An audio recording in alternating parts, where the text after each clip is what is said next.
A Defesa Civil interditou um imóvel que representa quase metade da receita do TRBL-11. Hoje vamos falar sobre o TRBL-11 e os problemas com o galpão dos Correios em Contagem, em Minas Gerais. Se você é cotista ou está pensando em investir nesse fundo, esse vídeo é para você. Nele, eu vou explorar tudo o que você precisa saber sobre o caso, dividindo a história em 3 partes: o passado, o presente e as perspectivas para o futuro. Vamos entender o que levou à interdição do imóvel, como isso impacta o fundo e o que pode acontecer nos próximos meses. Então, fica comigo até o final para não perder nenhum detalhe.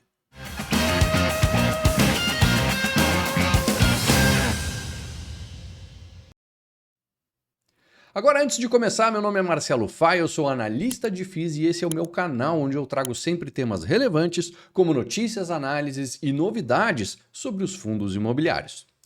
Se você quiser uma amostra das minhas recomendações de FIIs, vai no link que eu deixei aqui na descrição que você terá acesso a 3 FIIs de alta qualidade que já colocarão dinheiro no seu bolso, menos de um mês após você comprá-los.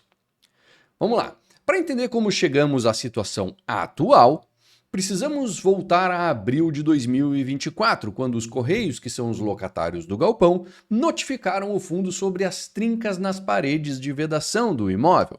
Essas trincas surgiram inicialmente na área administrativa, uma parte do imóvel que não possui fundações tão profundas quanto o galpão principal, que está sobre uma base de rocha. A gestão do fundo rapidamente contratou laudos de engenharia para avaliar a situação. Os laudos indicaram que as trincas não representavam risco de colapso e que estavam concentradas em uma parte do imóvel que possui fundações mais rasas. Os engenheiros concluíram que as trincas eram resultado de um recalque do solo, um fenômeno comum em áreas construídas sobre uma terra mais macia. Para quem não está familiarizado, o recalque do solo é quando o solo cede um pouco sobre o peso da construção, causando trincas nas partes menos estruturadas. No caso do galpão dos Correios, o recalque afetou apenas as áreas de apoio, enquanto a estrutura principal, construída sobre rocha e com estacas de 30 metros de profundidade, permaneceu estável. A imagem da esquerda mostra o piso tendo afundado cerca de 12 centímetros. Tem até essa trena aqui, né, mostrando exatamente esses 12 centímetros de afundamento. Já na imagem da direita, mostra a junta de dilatação, que é essa parte aqui, que é uma espécie de massa que fica entre aquelas 2 placas que fazem a parede do imóvel aqui. Na imagem dá para ver que a placa de baixo afundou, abrindo aquele vão entre elas. Ainda em 2024, o fundo seguiu com reparos nas trincas e manteve um monitoramento constante. Foram realizadas intervenções na área administrativa e tudo parecia estar sob controle.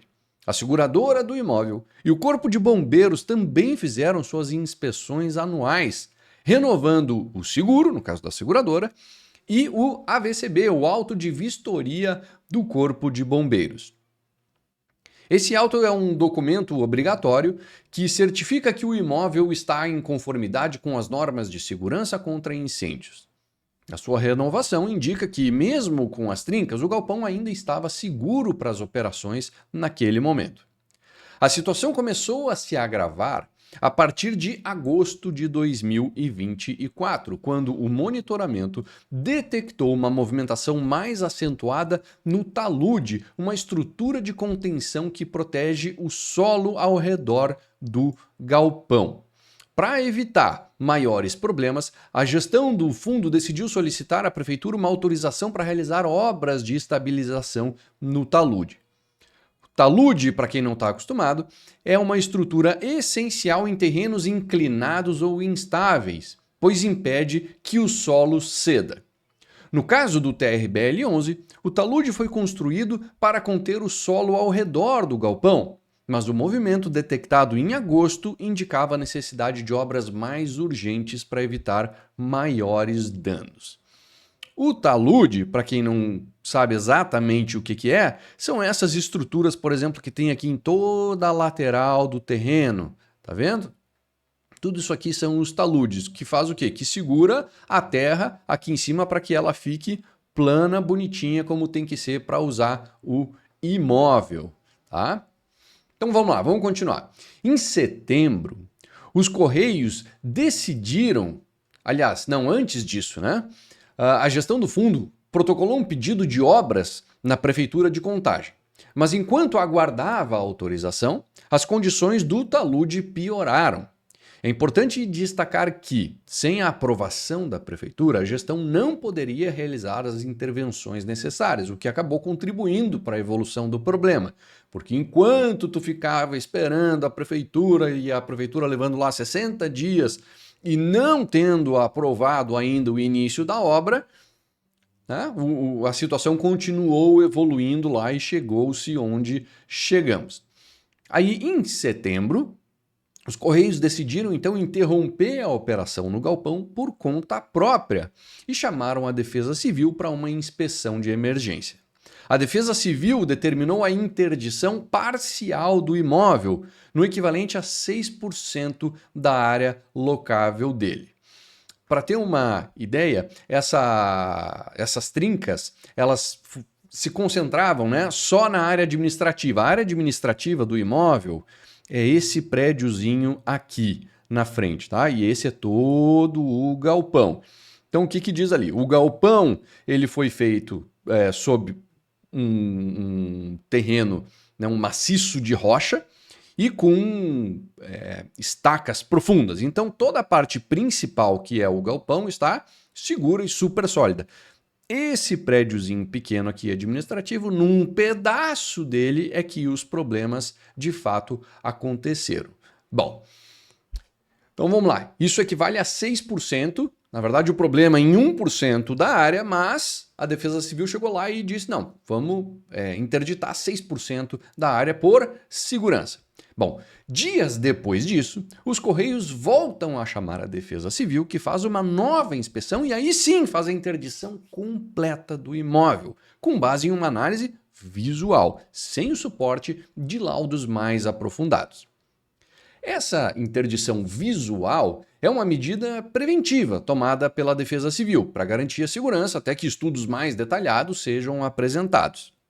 A partir da interdição, o fundo fica no risco de não receber mais os aluguéis dos Correios.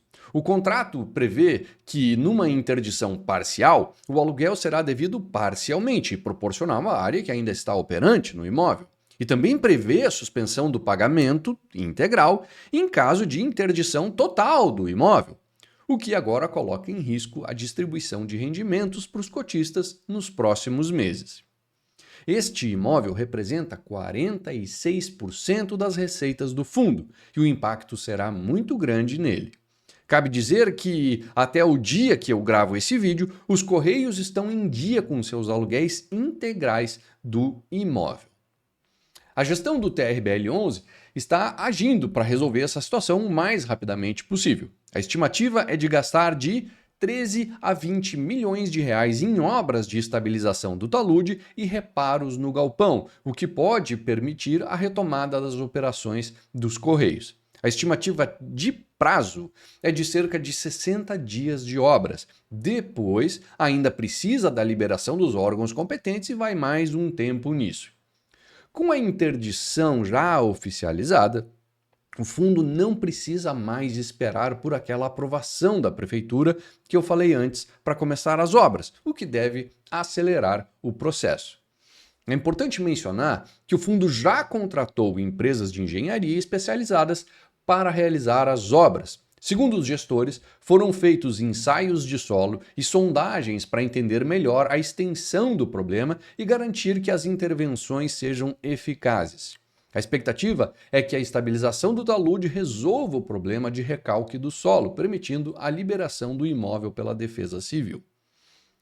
Ensaios de solo e sondagens são técnicas usadas para analisar a composição e a compactação do terreno. Eles ajudam a identificar áreas de risco e a planejar intervenções mais precisas, evitando problemas futuros.